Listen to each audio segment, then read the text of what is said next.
voilà, dont j'ai la charge de vous porter la parole. Et j'avoue que souvent je dis, Seigneur, mais que dirais-je? Comment m'exprimerai-je? Seigneur Jésus, mon Dieu, tu nous as donné tant de choses, Seigneur. Tout à l'heure, le Seigneur nous montrait combien il nous a donné sa parole. Il est la parole faite chair, c'est Jésus. Quand on parle de la parole, presque on devrait dire Jésus, parce que la parole, c'est Jésus. Hein? Et j'aime ce passage, je le cite souvent, et nous le connaissons, je crois que c'est peut-être le passage que nous connaissons le mieux. Enfin, je crois, hein. Jean 3, 16, 17, parce que j'aime beaucoup le verset 17 quand même. Hein. Jean 3, 16, c'est beau. Hein. Je vous le cite juste comme ça dans une autre version, parole vivante. Oui, Dieu, notre Seigneur, a tant aimé les hommes, il vous a tellement aimé, il nous a tellement aimé, il nous a donné son Fils, son unique, Jésus, pour qu'aucun qui se confie à lui ne soit perdu, mais que chacune, enfant, adolescent, jeune homme, jeune fille, parents, adultes, vieillards, accède à la vie éternelle. Et ce verset 17 que je trouve merveilleux, magnifique, qui nous montre combien Dieu nous aime.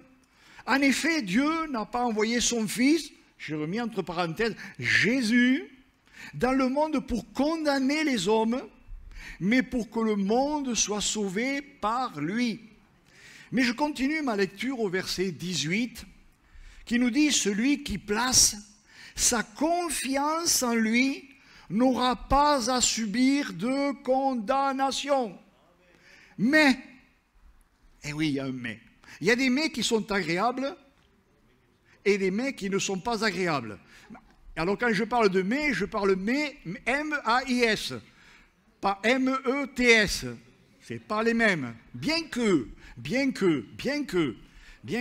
mais celui qui lui refuse sa confiance est déjà condamné, car il n'a pas mis sa confiance à la personne du Fils unique de Dieu. Et voici pourquoi il est condamné. Et oui, il y a une raison. La lumière, on a chanté après la lumière. Vous savez, qu'est-ce que c'est que vous faites le matin, quand il fait sombre, quand il fait tout noir? Quelle est la première chose que vous faites quand vous vous levez, que vous ouvrez la porte? Enfin, moi, c'est vrai que souvent, comme quand on connaît bien sa maison, on y va à tâtons. Hein. Mais des fois, quelque part, on peut trébucher, ou alors une porte est mal fermée, mal ouverte, on risque de la prendre sur le nez, donc il vaut mieux allumer la lumière. C'est beau, la lumière, quand même. Franchement, c'est beau, la lumière. Hein? La lumière. Et voici pourquoi il est condamné. La lumière, Jésus est venu dans le monde, mais les hommes lui ont préféré les ténèbres parce que leur acte était répréhensible. En effet, celui qui fait le mal déteste la lumière et il se garde bien d'en approcher. Il a peur. Vous vous rendez compte un peu? En fait, cette personne-là est consciente de ses actes. Il a peur que ses mauvaises actions ne soient révélées. En fait, il est conscient. Vous vous rendez compte? Je me dis, mais Seigneur, quand même, mais c'est fou. Il est conscient. Mais il ne veut pas de la lumière. Il n'en veut pas de la lumière. Il la déteste, la lumière. Tout ce qu'il fait, le voleur fait les choses dans la nuit, dans la pénombre, où il se cache, il se faufile. Hein, parce qu'il déteste la lumière. Parce qu'il ne veut pas que ses mauvaises actions soient révélées. Par contre, et j'espère que c'est pour vous ce matin, pour nous ce matin, pour moi ce matin, celui qui conforme sa conduite à la vérité s'approche tout naturellement de la lumière, Jésus, pour qu'on voit clairement que tout ce qu'il fait, il l'accomplit dans la communion avec Dieu. Alors je ne vais pas vous parler du méchant ce matin. Le méchant ne veut pas de Dieu. Il n'en veut pas. Même si c'est au fond de son cœur. Qui est Jésus? Il n'en veut pas. Il n'en veut pas, ça ne l'intéresse pas. Il préfère les ténèbres, il préfère le noir, le sombre. Je dirais qu'il préfère le malheur, le drame, il n'en veut pas. Mais nous, Nous appartenons à Jésus, nous sommes ses enfants d'adoption. Nous avons été adoptés. Je ne sais pas si on réalise un petit peu, imaginez un petit peu un enfant qui est dans un orphelinat, mais qui commence quelque part à avoir quelques années, qui est un petit peu conscient de sa condition. Là, il est enfermé, il est dans un orphelinat, il n'a pas de papa, il n'a pas de maman, quelque part, il n'a pas d'avenir. Et voilà que se présente une famille à l'entrée de l'orphelinat qui vient chercher un enfant. Alors il est vrai qu'en général, quand on vient chercher un enfant dans un orphelinat, on veut le prendre tout bébé. Hein, c'est vrai, c'est comme si vous achetez un chiot, vous le prenez tout petit, comme ça vous allez le dresser, vous allez le former quelque part selon ce que vous voulez. Donc cet enfant qui est un peu grand se dit, c'est pas pour moi, c'est pour les plus petits. Moi, c'est fini, plus personne ne s'intéresse à moi. Mais voilà que cette famille, tout d'un coup, elle va dire, tiens, eh bien, lui, je vais le prendre. Je vais le prendre avec moi. Et voilà que cet enfant, tout d'un coup, il est surpris, il est suffoqué de ce qui se passe. Tout d'un coup, il a l'impression que la terre s'ouvre autour de sous ses pieds. Et il se dit, mais non, c'est pas possible. Non, c'est pas pour moi. Je dois me tromper, il regarde derrière lui. Mais non, c'est pour moi, c'est vraiment pour moi. Et il rentre dans une belle et formidable famille qui va lui donner un somptueux avenir. Vous vous rendez compte un petit peu? Il est adopté, il devient le fils. Vous vous rendez compte un peu? Il devient l'héritier. Mais il ne pensait pas à ça. C'est pas possible une chose pareille. Et pourtant, oui, c'est possible. Vous êtes là, nous sommes là. Tu es là ce matin. Peut-être que tu n'as pas compris que tu peux devenir l'enfant de Dieu, celui que Dieu veut adopter. Et je crois que c'est quelque chose d'extraordinaire de réaliser cette chose-là. On a parlé tout à l'heure, on en a entendu parler quand il est écrit dans Jean 1, au commencement était la parole, c'est-à-dire Jésus, et la parole, Jésus était avec Dieu, et la parole était Dieu. Et oui, elle était au commencement avec Dieu. Toutes choses ont été faites par elle, et rien de ce qui a été fait n'a été fait sans elle. En elle était la vie, et la vie était la lumière des hommes. La lumière, lui, dans les ténèbres, et les ténèbres ne l'ont point reçue. Au verset 9, cette lumière, Jésus, était la véritable lumière qui, en venant dans le monde, éclaire tout homme. Elle était dans le monde et le monde a été fait par elle et le monde ne l'a point connue. Elle est venue chez les siens et les siens n'en ont pas voulu, ils ne l'ont pas reçue. C'est terrible ça quand même. Mais à tous ceux qui l'ont reçue, à tous ceux qui croient en son nom, elle a donné le pouvoir de devenir enfants de Dieu, lesquels sont nés non du sang, ni de la volonté de la chair, ni de la volonté de l'homme, mais de Dieu. Vous vous rappelez ce passage? Dieu n'a pas envoyé son Fils Jésus dans le monde pour condamner les hommes, mais pour que le monde soit sauvé par lui. Je ne sais pas si on mesure ça. Vivre dans la lumière.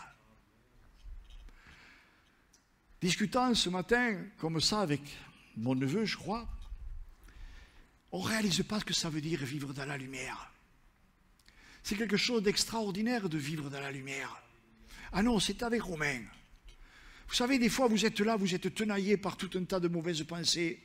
Vous êtes agressé à vous-même. Vous avez des mauvaises pensées. Vous êtes même des fois, vous pouvez avoir de la colère contre quelqu'un à cause de ceci, à cause de cela. Mais comme vous êtes des enfants de lumière, comme je suis un enfant de lumière, le Saint-Esprit, là, il vient à mon secours et il m'aide à prier, il m'aide à dire Seigneur, Seigneur, non, non, je ne veux pas, Seigneur, je veux rester dans ta lumière. Et il y a un combat qui se fait, qui est intense. Mais tout d'un coup, là, on ne peut pas l'expliquer avec des mots. Vous rentrez dans la lumière de Dieu. Et là, si on ne peut pas l'expliquer, je ne peux pas vous l'expliquer. Vous l'avez vécu certainement comme moi. Nous le vivons très très souvent, chaque fois que nous le demandons, que nous le réclamons. Et là, vous avez une paix. Il n'y a plus de mauvaises pensées. Je disais même à ce frère, des fois, je ne sais pas si ça vous arrive, moi ça m'arrive souvent, merci Seigneur, parce qu'on a des moments de paix, gloire à Dieu. Là, quand on a bien mangé, je le dis souvent, pardon, excusez-moi. Là, je vous parle de mets que j'ai mangé, quoi, mais bon, vous avez compris. Hein? Et vous vous assouplissez un petit peu, et là, vous ne pensez à rien du tout. Rien, vous endormez très paisiblement. Vous savez rien, il n'y a rien dans le cerveau, vous vous endormez. À la limite, on pense au petit oiseau, on pense à l'arbre, je ne sais pas, mais enfin, c'est vraiment très, très, très paisible, là. Là, on est dans la lumière. dans la lumière divine, on est dans la paix de Dieu. Voyez un petit peu, hein, cet enfant qui ne croyait pas à l'adoption, là tout d'un coup, il est adopté, les papiers sont signés. Et une fois que les papiers sont signés, il est l'enfant de la famille. Il a les mêmes droits. Et oui, ça peut un petit peu choquer quand même. Hein. Imaginez, vous avez un enfant légitime, hein, et puis vous en adoptez un second. Du moment que les papiers sont signés, le second a les mêmes droits que le premier. Eh oui, eh oui. Et c'est ça que le Seigneur nous a offert. Il a ouvert son livre. Et chaque fois que quelqu'un se présente à lui pour être son enfant, il devient son enfant. Les papiers sont signés, pas des papiers humains, pas sur du papier humain, mais par le sang de Jésus à la croix du Calvaire. Il devient un enfant de Dieu. Il a été adopté. Jésus est son frère. Dieu est son Père. Je ne sais pas si on mesure. Moi, je vous avoue que souvent, je me dis, Seigneur, mon Dieu, mais combien je voudrais rentrer dans cette pleine réalité, cette réalité extraordinaire. Je ne sais pas si... Je lis encore une fois Éphésiens 1,4. Avant même de poser les fondations du monde, il nous a choisis. Alors quand je dis ça, attention, ne vous imaginez pas que vous êtes meilleur que les autres. Hein. Je ne m'imagine pas meilleur que notre. Oh que non. Oh que non. Bien, au contraire. Et pourtant, il est bien écrit, il nous a choisis en Christ pour que nous vivions une vie sainte et irréprochable. Je vous avoue que c'est vraiment par le sang de Jésus qu'on rentre dans cette sainteté. Soyons honnêtes. Si quelqu'un me dit qu'il est tout à fait saint et irréprochable, mon frère, ma sœur, ami, ne reste pas là. Tu es en mauvaise compagnie. Parce qu'au milieu de nous, il n'y a personne qui soit un saint parfaitement saint et un irréprochable parfaitement irréprochable. Je ne crois pas. Mais comme je vous disais précédemment, on a reçu de Dieu son esprit. Et je dirais que moi, quelque part, je ne pense pas à l'esprit de Dieu. Je me dis, Seigneur Jésus, tu es en moi. Tu es en moi, tu es en moi, tu es en nous. Et c'est ça qui fait toute la différence. Et c'est pour ça que quelque part, je rentre dans cette sainteté, je grandis dans cette sainteté, je grandis, je dirais, un temps soit peu, dans cette irréprochable. Je ne sais pas si vous voyez un petit peu, sous son regard, il s'était proposé à l'avance, dans son plan, de nous adopter par amour comme ses propres enfants par Jésus-Christ. Tel a été son dessein bienveillant, telle sa volonté. Il nous a comblés de joie. J'espère que vous êtes dans la joie. Il nous a moi, je suis dans la joie. Des fois, on peut être triste.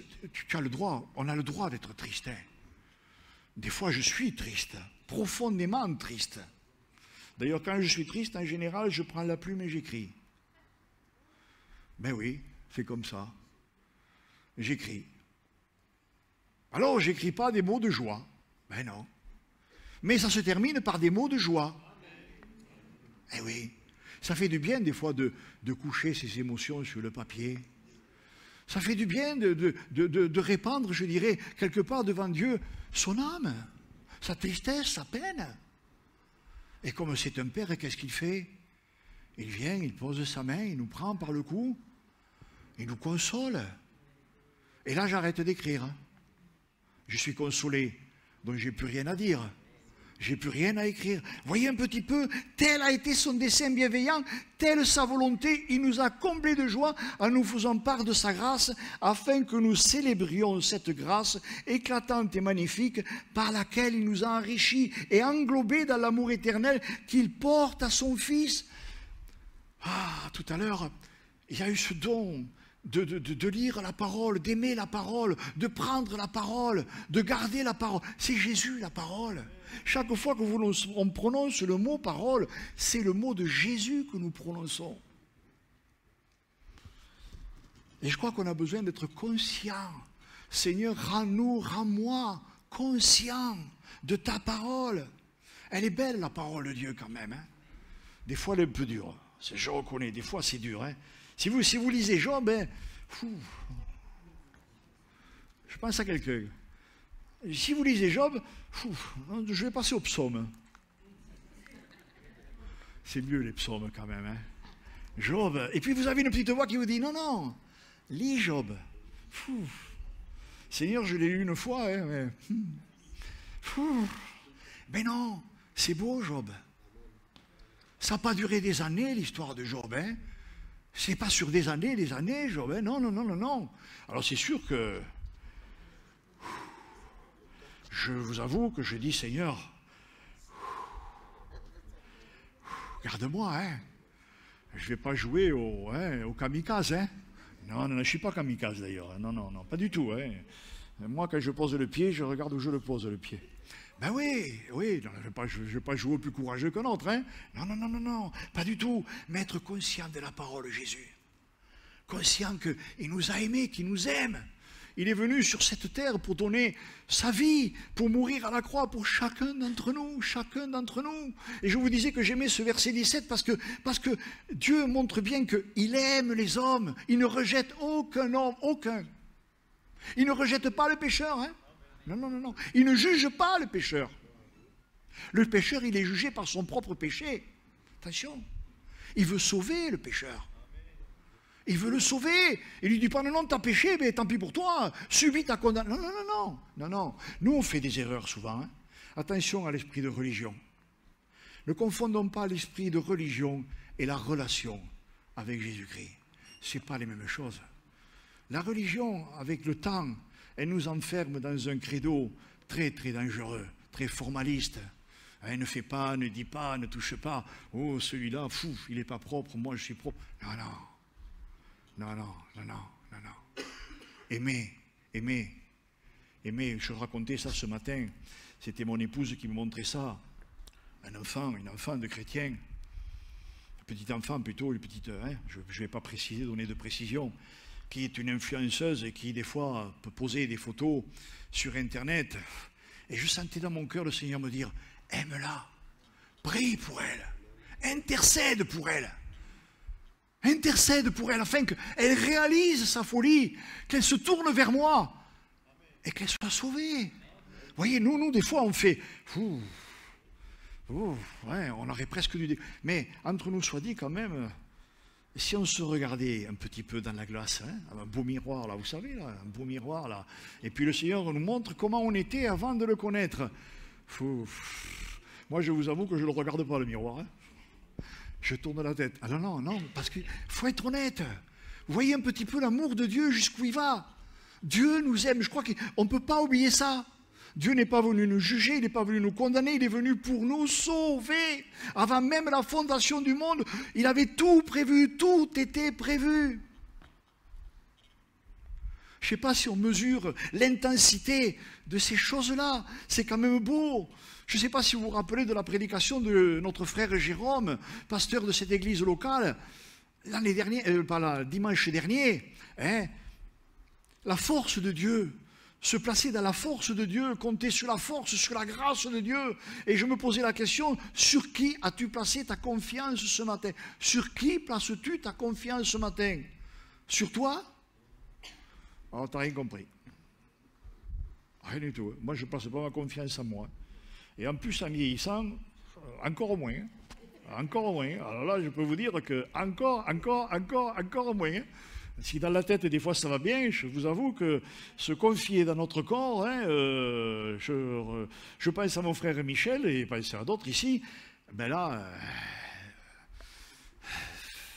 ben non, quoi. Il y a des choses qui sont parties, hein, elles ne vont pas revenir, hein. Mais, c'est là que j'aime semer, hein, Maïs, hein. Notre confiance, on la place en Dieu, on l'a placée en Christ. On est devenu enfant de Dieu, fils et fille de Dieu.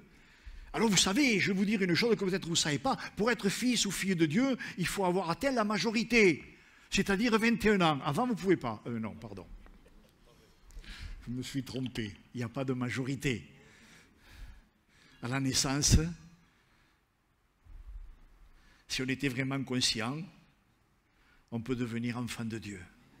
Et je dirais que quelque part même, merci Seigneur pour cette pensée, le Seigneur, lui, nous connaît. Il connaît ses enfants, nous on ne le sait pas, mais bien d'hommes et de femmes, à leur naissance, ils sont déjà inscrits sur le livre de Dieu. C'est un mystère, hein? Ne me demandez pas de vous l'expliquer, parce que ça, je ne pourrais pas. Hein? C'est un mystère. C'est un mystère, on ne peut pas expliquer ça. Mais on est déjà enfant de Dieu. Et tout au long de notre vie, le Seigneur veille. Des fois, on s'écarte, il nous ramène. Si je vous posais la question, combien de fois le Seigneur vous a ramené? Je crois que vous n'arriveriez même pas à les compter.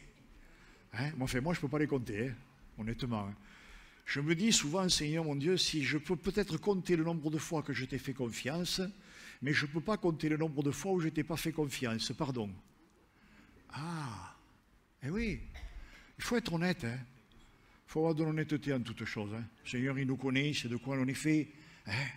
Jean 3, 21 nous dit, celui qui conforme sa conduite à la vérité s'approche tout naturellement de la lumière, pour qu'on voit clairement que tout ce qu'il fait, il l'accomplit dans la communion avec Dieu. Éphésiens 2 nous dit, autrefois nous étions morts à cause de nos fautes, à cause de nos péchés, nous vivions dans le péché, en suivant les forces de ce monde. On en parlait ce matin. Hein? Ah, un frère me disait, des fois j'ai de ces pensées. Oh, moi aussi. Ça vous traverse le cerveau, vous êtes là, vous... Qu'est-ce que c'est que ça? Vous vous demandez même d'où ça sort. Hein, vous vous demandez. Mais autrefois, on n'y prêtait pas attention, autrefois. Ben non. Sans Dieu, c'était naturel. Mais maintenant qu'on est devenu enfant de Dieu, je ne sais pas si vous voyez le miracle. Parce que c'est un miracle, ça. L'Esprit de Dieu qui est en nous. Le nom de Jésus qui est en nous. De suite, il nous met en garde tout d'un coup. Oh là là, non, non, non, non, non, non, non, non, non. Non, non, vous n'allez pas vous laisser à une pensée aussi horrible. Peut-être que ça ne vous arrive jamais, vous, d'avoir de mauvaises pensées. Je vous envie, hein. Qu'est-ce que je vous envie? Mon Dieu! Voyez un petit peu, je le relis. Autrefois, nous étions morts à cause de nos fautes, à cause de nos péchés. Nous vivions dans le péché en suivant les forces de ce monde. Nous obéissions au chef des puissances mauvaises qui règnent entre ciel et terre. Ce chef, c'est l'esprit du mal qui agit maintenant chez ceux qui désobéissent à Dieu. Autrefois, nous aussi, nous faisions tous partie de ces gens-là. Voyez un petit peu, c'est pour ça. C'est pour ça qu'il faut réaliser cet amour. Dieu n'est pas venu nous juger, il est venu nous sauver. Et peut-être que vous avez un enfant, un petit enfant, je ne sais pas, dans votre famille, qui a choisi une mauvaise voie, qui peut-être est en train de s'enfoncer, qui peut-être est en train de se droguer, ou je ne sais pas, je passerai les mots. Ne le jugez pas. Ne le jugez. C'est pas facile, hein? C'est pas évident. Un neveu, une nièce, je ne sais pas, un voisin. Ne le jugez pas, ne le jugeons pas. Seigneur, viens à son secours. Seigneur, donne-moi les mots pour lui parler. Seigneur, donne-moi d'être un témoin pour lui. C'est pas évident, ça. Hein? Je vous avoue que moi, ça m'arrive souvent. On est là tout d'un coup, fou. Et non, l'Esprit de Dieu, non, non, non, non, non, non, non, non, non, non. Aime-le. C'est pas évident. C'est pas toujours évident, ça. Hein? C'est pas une évidence. Mais si j'ai l'Esprit de Dieu, c'est ça qui nous sauve. Hein? Verset 4, mais Dieu est riche en bonté, nous aime d'un grand amour. C'est pourquoi nous qui étions morts à cause de nos fautes, il nous a donné la vie avec le Christ. Oui, nous sommes sauvés. Grâce à quoi? À la bonté de Dieu, à l'amour de Dieu. Avec le Christ Jésus, il nous a réveillés de la mort. Et avec lui encore, il nous a fait asseoir dans les cieux. Je ne sais pas si vous voyez un peu, on est déjà assis dans les cieux. Restons assis dans les cieux. Demeurons assis dans les cieux. Ainsi, en montrant sa bonté pour nous dans le Christ Jésus, Dieu a voulu prouver pour toujours la richesse extraordinaire de ses bienfaits. Je le répète, la richesse extraordinaire, hors de proportion. Il n'y a pas de chiffre pour numéroter. Il n'y a pas de début, il n'y a pas de fin. C'est quelque chose d'extraordinaire. Dieu nous aime. On devrait toujours prêcher le nom de Jésus, l'amour de Jésus. Voyez un petit peu, réalisez que Dieu m'aime. Je peux dire, Seigneur, je sais que tu m'aimes. C'est beau ça quand même. Ainsi, en montrant sa bonté pour nous dans le Christ Jésus, Dieu a voulu prouver pour toujours la richesse extraordinaire de ses bienfaits. En effet, nous sommes sauvés grâce à la bonté de Dieu et parce que nous croyons. Cela ne vient pas de nous, c'est Dieu qui nous donne le salut. Il n'y a rien. Ce salut ne vient pas de nos actions à nous. Oh non, certainement pas. Dont personne ne peut se vanter. Oui, c'est Dieu qui nous a fait, il nous a créés dans le Christ Jésus pour que nous menions une vie riche. Voyez un peu? Pour que nous menions une vie riche en actions bonnes. Et ces actions, Dieu les a préparées pour que nous les fassions. Dieu les a préparées. Avant même que nous naissions, Dieu nous connaissait. Avant même que nous naissions, Dieu nous a marqués de son sceau. Avant même que nous naissions, Dieu avait préparé par avance des choses pour que nous les fassions. Et la plus belle des choses que nous pouvons faire, c'est aimer. C'est aimer. Ça me plaît de le répéter. Je peux connaître parfaitement la parole de Dieu. Je peux la lire, je peux la méditer. Je peux être le plus superbe, le plus extraordinaire des enseignants, des prédicateurs, de tout ce que vous voulez. Si je n'ai pas cet ingrédient, qu'est l'amour, ça ne me sert à rien. À rien. Paul va le dire, Paul, c'est énorme, Paul, il a été élevé au pied de Gamaliel, c'est un homme instruit, c'est un homme qui sait beaucoup de choses, mais quand il va rencontrer Christ, tout ça, ça n'a plus de valeur. Tous ces diplômes, ils n'ont plus de valeur, ils ne servent à rien du tout.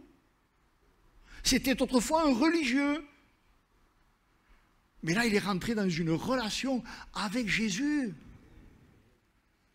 Et ça change tout, ça change la vie.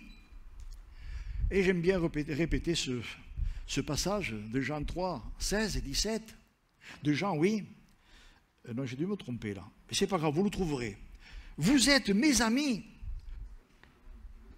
Si vous faites ce que je vous commande, je ne vous appelle plus serviteur parce que le serviteur ne sait pas ce que fait son maître, mais je vous ai appelé ami parce que je vous ai fait connaître tout ce que j'ai appris de mon Père. Ce n'est pas vous qui m'avez choisi, mais moi je vous ai choisi et je vous ai établi afin que vous alliez et que vous portiez du fruit et que votre fruit demeure, afin que ce que vous demanderez au Père en mon nom, il vous le donne.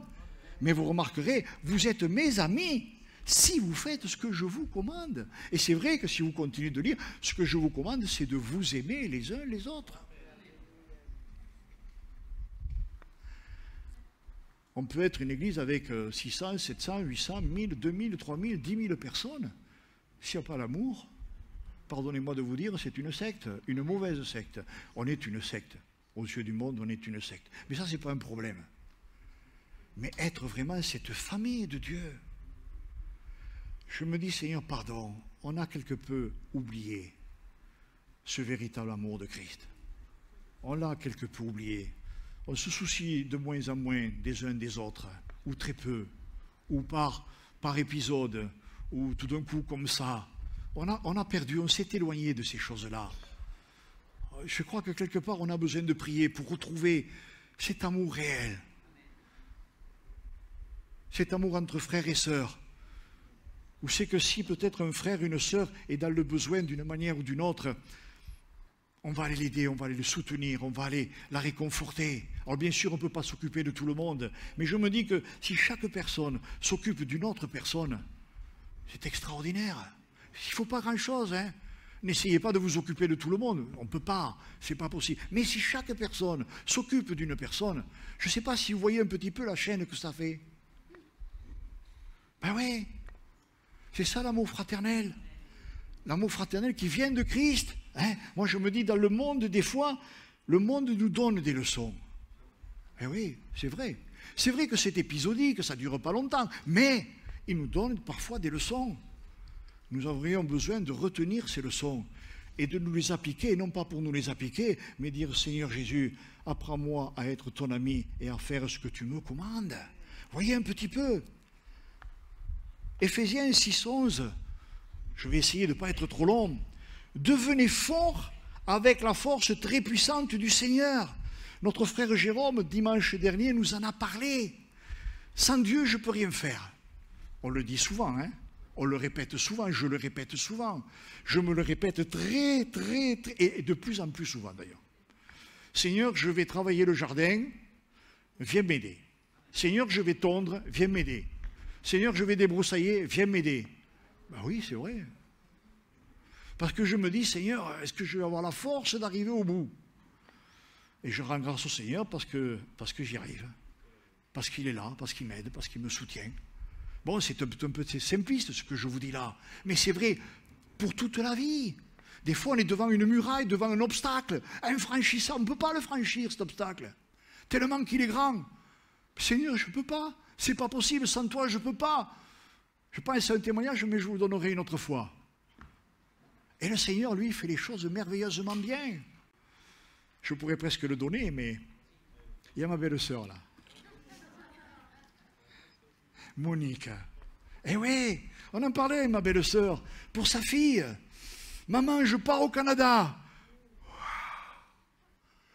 Je ne sais pas ce qui s'est passé dans le cœur de Monique, mais quand on n'a qu'une fille, qu'un enfant, Seigneur, elle part à l'autre bout du monde, je vais la voir quand? Non, mais je ne sais pas si vous voyez un petit peu pour une mère.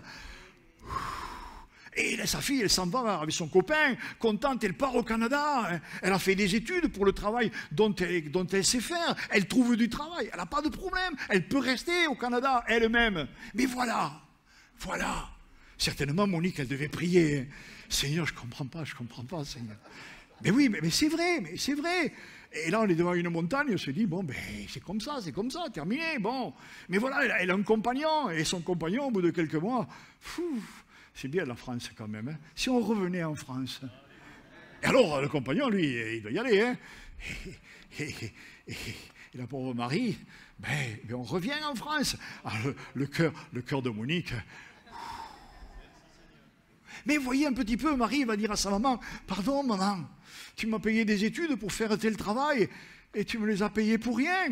Mais pour Monique, c'est pas grave ça, c'était hier, c'est pas... Tu es là. Vous savez, le fils prodigue, quand il est revenu, hein, bon, c'est pas tout à fait pareil, mais le fils prodigue, le père, l'argent dépensé, on n'a que faire. Le fils prodigue, il est revenu. Voyez un petit peu. Et Marie, elle est revenue. Et là, le Seigneur, vous vous rendez compte un peu. Avant, elle ne pouvait pas voir tout ça. C'était une montagne. Et là, le Seigneur, c'est pas par un fait du hasard, hein, non. Je ne sais pas si mon frère Romain se souvient. Un jour, je devais prêcher, et puis j'ai dit, non, je ne peux pas être là, donc tu dois le faire. Et Romain me dit, non, je ne peux pas le faire. Tu dois le faire. Tu te rappelles, Romain? Tu te rappelles? Et il l'a fait. Et Marie était là, ce jour-là. Elle était là, anxieuse, dans ses soucis, dans ses peines. Et là, le Seigneur a touché son cœur. Et là, subitement, ça a été la libération. Elle a donné son cœur à Jésus. Ils se sont mariés quelque temps plus tard, et elle est passée par les eaux du baptême. Elle a trouvé un bon travail. Ils ont les mêmes horaires avec son mari. Mais je ne sais pas si on voit un petit peu comment le Seigneur, dans le temps, il a tout conduit, il a tout dirigé. Nous, on est là, on dit, Seigneur, mon Dieu, cette montagne, je ne peux pas... Non, la toute-puissance de Dieu. Nous, moi, je me dis, Seigneur, pardon, je ne vois pas plus loin que le bout de mon nez. C'est vrai. On fait des projets, mais c'est Dieu qui décide. Marie avait fait des projets, de beaux projets. Il n'y avait rien de mal dans ces projets. Rien du tout. Mais Dieu avait décidé autrement. Et aujourd'hui, Monique est heureuse. Amen. C'est pas beau ça un petit peu? Voyez un petit peu, hein? C'est beau quand même, hein? Moi je trouve ça beau, hein? Éphésiens 6:11, hein? Devenez forts avec la force très puissante du Seigneur. Prenez avec vous toutes les armes de Dieu pour pouvoir résister au piège de l'esprit du mal. Non, ce n'est pas contre des êtres humains que nous devons lutter, mais contre les forces très puissantes. Et oui, très puissantes, qui ont autorité et pouvoir. Nous devons lutter contre les puissances qui dirigent le monde de la nuit, contre les esprits mauvais qui habitent entre le ciel et la terre. C'est pourquoi prenez toutes les armes de Dieu, ainsi dans les mauvais jours. C'était un mauvais jour. Maman, je m'en vais. C'est un jour gris, hein, Monique, hein? Quand je dis gris, il était noir. Il était noir. Mais maintenant, il n'est plus noir. Il est blanc. Bon, des fois, il peut être un blanc peut-être un peu cassé, mais il est blanc, pardon. Hein? Non, mais c'est vrai, c'est quand même un beau témoignage, c'est extraordinaire. Prenez toutes les armes de Dieu, résistez contre les traits enflammés du malin. C'est ça la lutte. Et je vous disais, c'est pour ça que, mon Dieu Seigneur, donne-nous de ne pas devenir des religieux au sens humain du terme, mais être vraiment des gens qui sont reliés, qui sont en relation avec toi, avec Jésus-Christ. tous les jours, je dis, Seigneur, je t'en supplie, je vous l'ai dit, prends le contrôle de ma vie. Parce que si le Seigneur prend le contrôle de ma vie, je me perds dans tout un tas de pensées. Enfin, c'est vraiment noir, c'est vraiment noir. Je ne vais pas aller jusqu'au bout, parce que je ne veux pas vous tenir trop longtemps quand même. Jésus a dit, je suis la lumière du monde, celui qui me suit ne marchera pas dans les ténèbres, mais il aura la lumière de la vie. Éphésiens 5:8 nous dit, autrefois nous étions ténèbres et maintenant nous sommes la lumière du Seigneur. Marchons comme des enfants de lumière, car le fruit de la lumière consiste en toutes sortes de bonté, de justice et de vérité.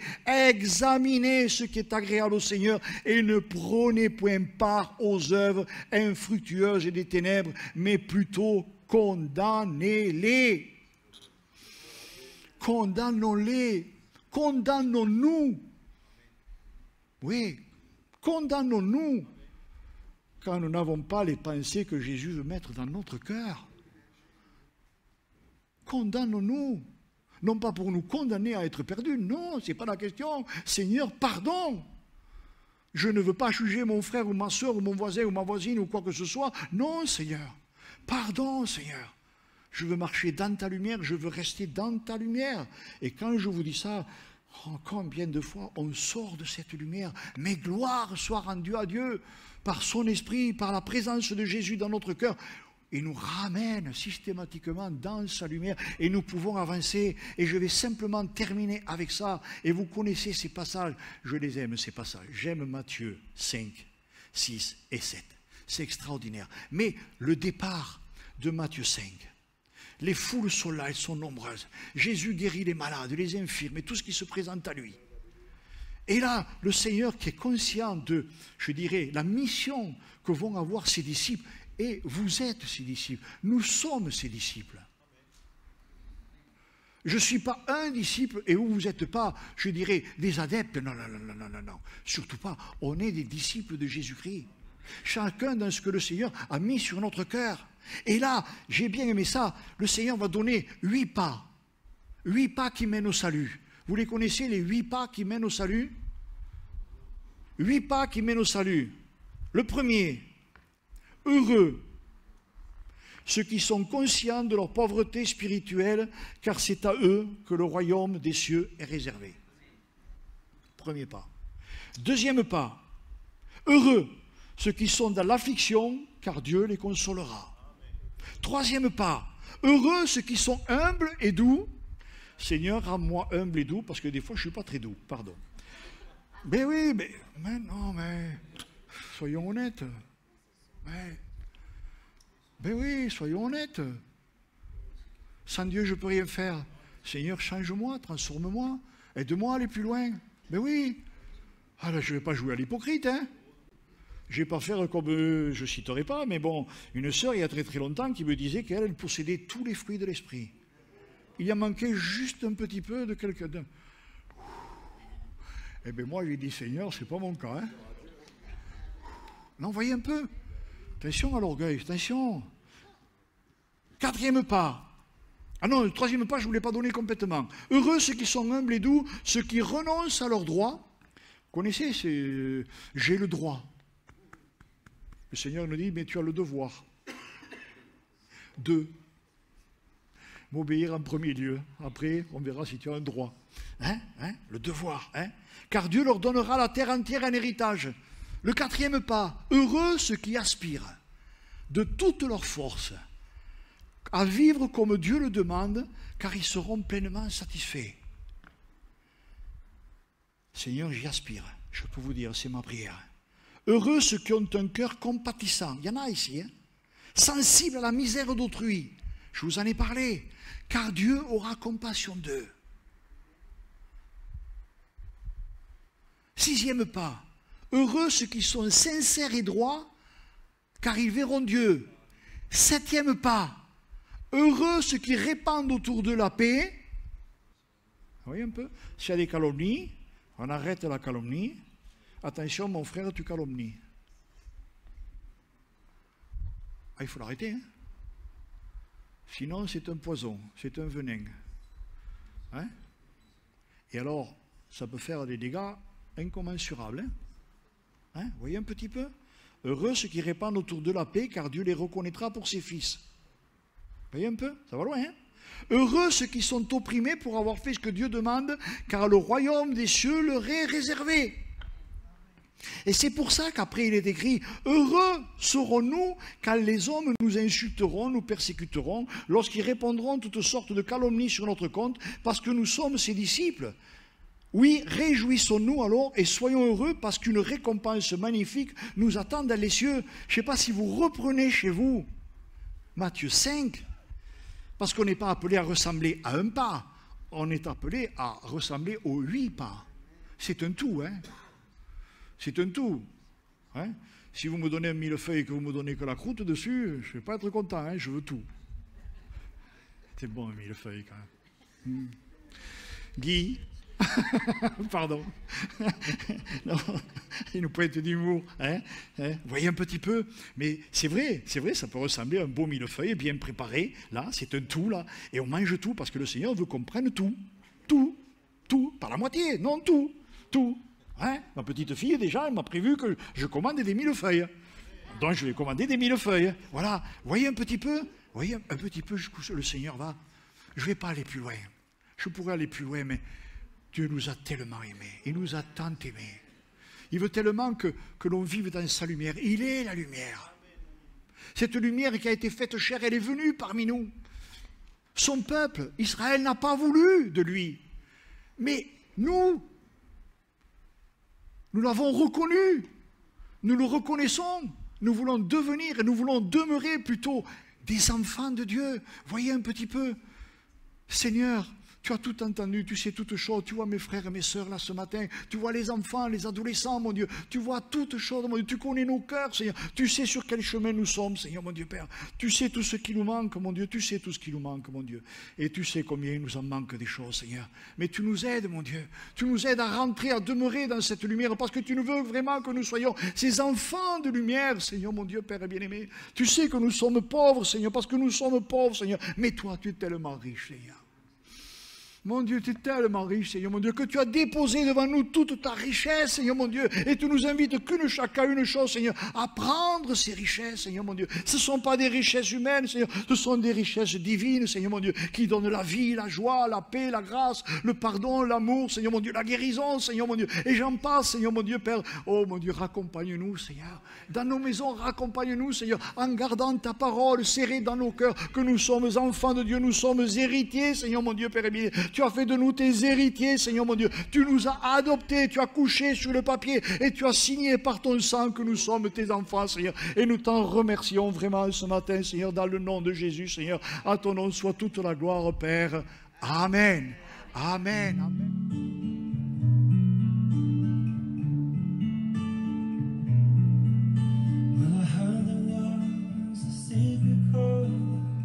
David played and he plays the Lord, but you don't really care for music, do ya? Well, it goes like this, the four